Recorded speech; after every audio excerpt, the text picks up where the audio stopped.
Welcome po dito sa ating channel. Raymond Duguno po. At isang mapagpalang umaga po sa ating lahat. Sa wakas po ay tumigil din ang panay-panay na pag-ulan. Kaya pwede po tayo ngayong mag-vlog. At dahil marami pong taba dito sa ref, kaya ang naisipan ko ngayon ay magagawa tayo ng pupor. Tamang-tama po ang pupor na iyan pagkatapos ng ulan. Ang kailangan lang po din ay kape at sukang maanghang.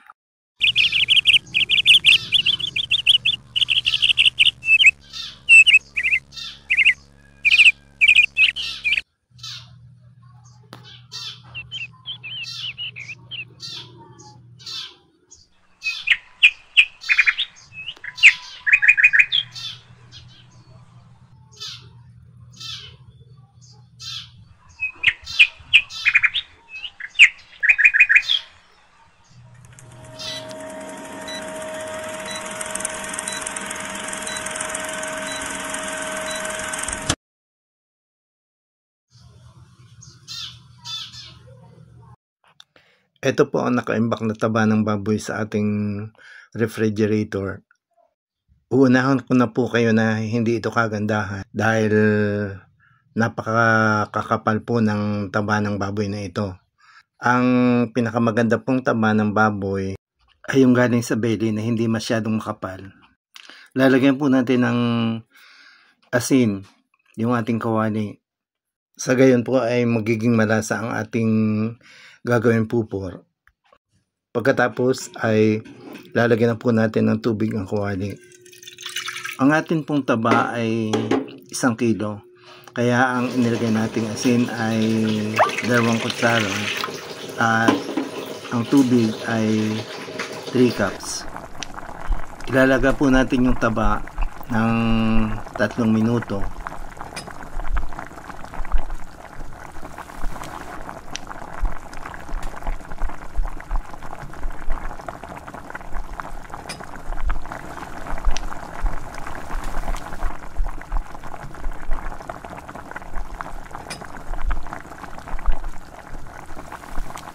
Pagkatapos po ng 3 minuto, ay hahanguin na natin yung taba, ating i-drain at ating patutuyuin sa hangin.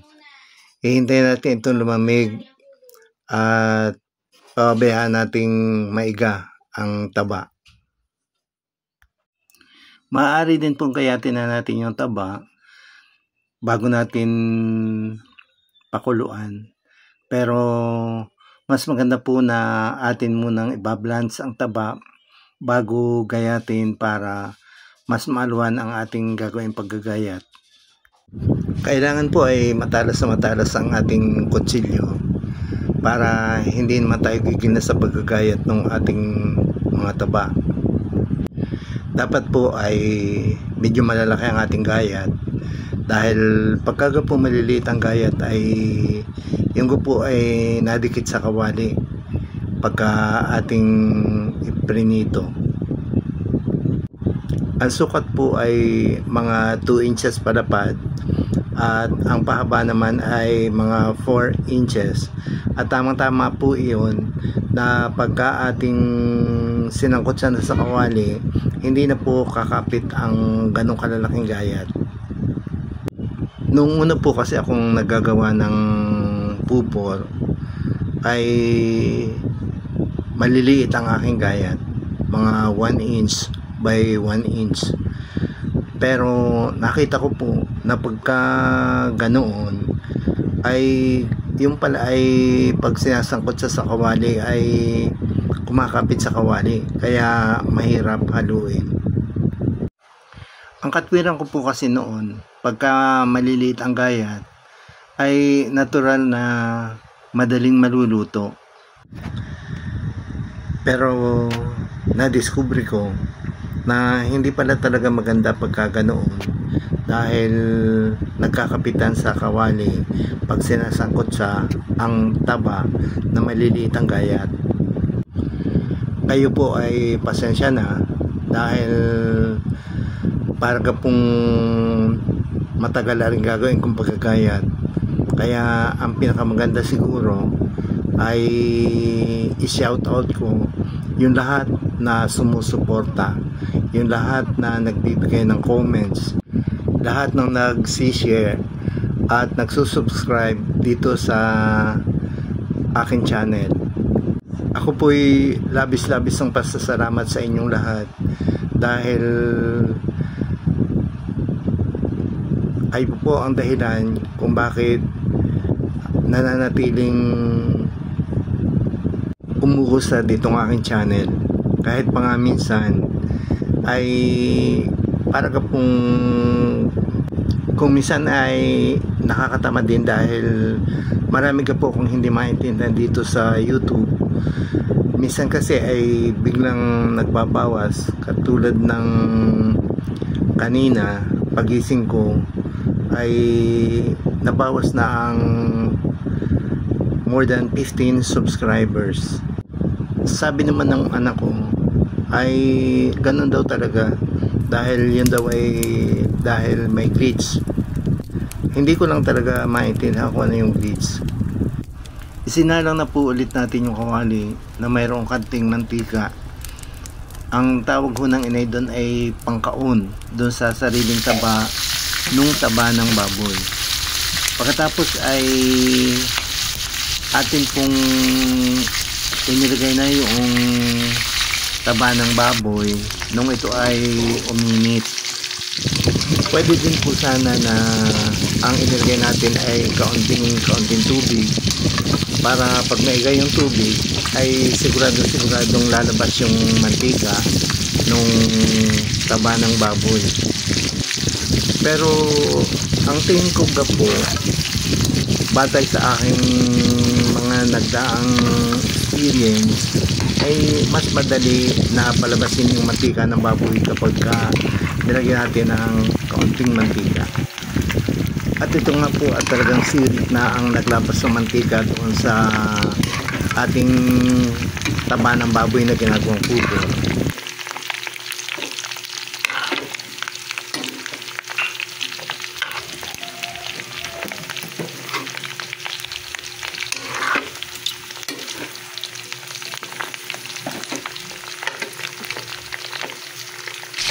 Paminsan-minsan po ay ating hahaluin para hindi dumikit yung mga taba doon sa kawali.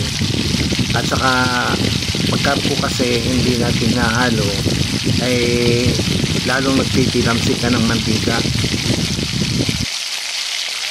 Pagka po golden brown na ang ating pork rinds ay atin na pong hahanguin. Aalisin natin doon sa kanyang mantika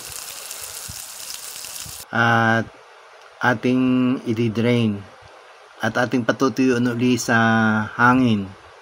Kailangan pong maghintay tayo ng mga 1 o 2 oras para sigurado tayo na tuyo na yung ating hinangong pork rinds at saka malamig na din yung ating mantika. Then natin pong hihintayin ulit na kumulo yung mantika. Yung mantika po na iyon ay yung kanina ay nanggaling doon sa mga taba ng baboy. At pagka po kumulo na iyon ay ating ilalagay na uli yung ating hinango kaninang taba ng baboy na malapit nang maging pupor. Kung okay po yung ating ginamit na taba ng baboy, yung katulad ng sasabi ko sa inyo kanina na dapat ay medyo maninipis ang taba at yung doon kinuha sa pork belly ay makikita po ninyo na talagang lutong na lutong ang inyong ginagawang pupor. Pero kahit naman po ay sobrang kakapal ng taba, ay di sa wakas ay naluto din ang ating pupor. At talaga naman pong napaka-crispy din kahit hindi busang-busa yung balat. Talaga pong sa labas ay ewan ko lang kung naririnig nyo, talagang napakalakas na naman po ng ulan. biglang bigla ay inabot na ako ng pag-ulan. Try po ninyong gumawa ng pupor at check na masisiyahan kayo. Maraming salamat po.